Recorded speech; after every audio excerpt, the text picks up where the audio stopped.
The longest recorded time someone has survived being stranded at sea is 438 days.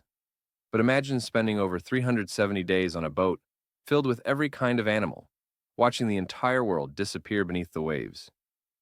That's such a fascinating way to think about Noah's story.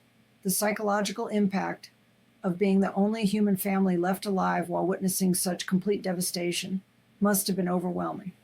You know what really gets me? The first thing Noah did after stepping onto this completely transformed world wasn't to build shelter or look for food. He built an altar for worship.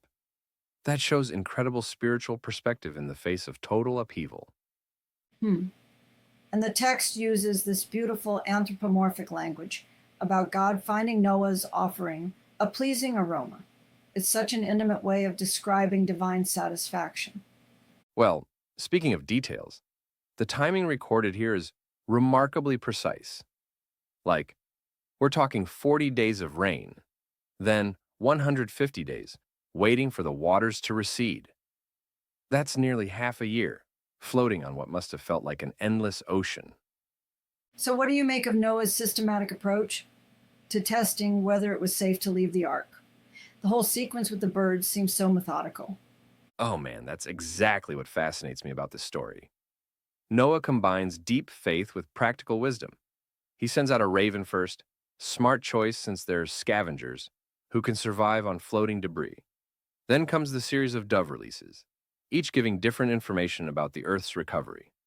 The way those dove flights changed tells its own story. First, finding no place to land, then returning with an olive leaf, and finally, not coming back at all. And you know what's really interesting?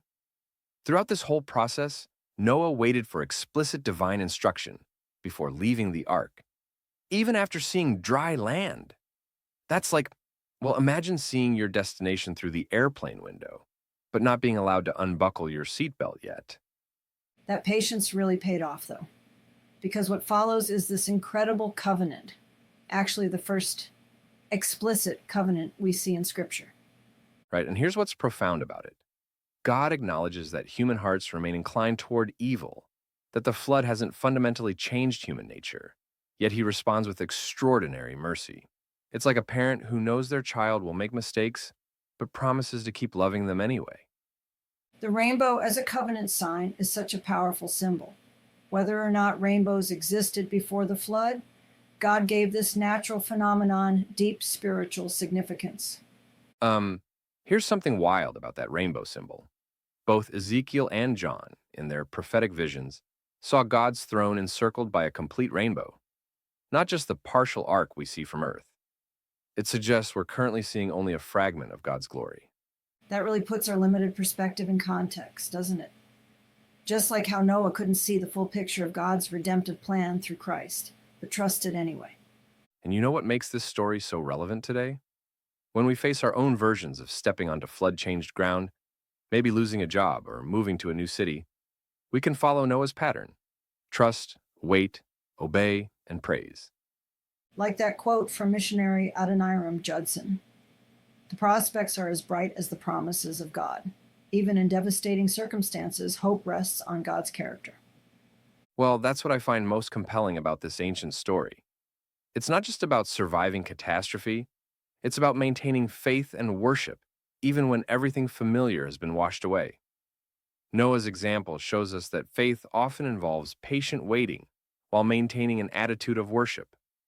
And the text mentions that God remembered Noah during the flood, not that God had forgotten him, but showing God's active care during times of trial. So here's what it comes down to.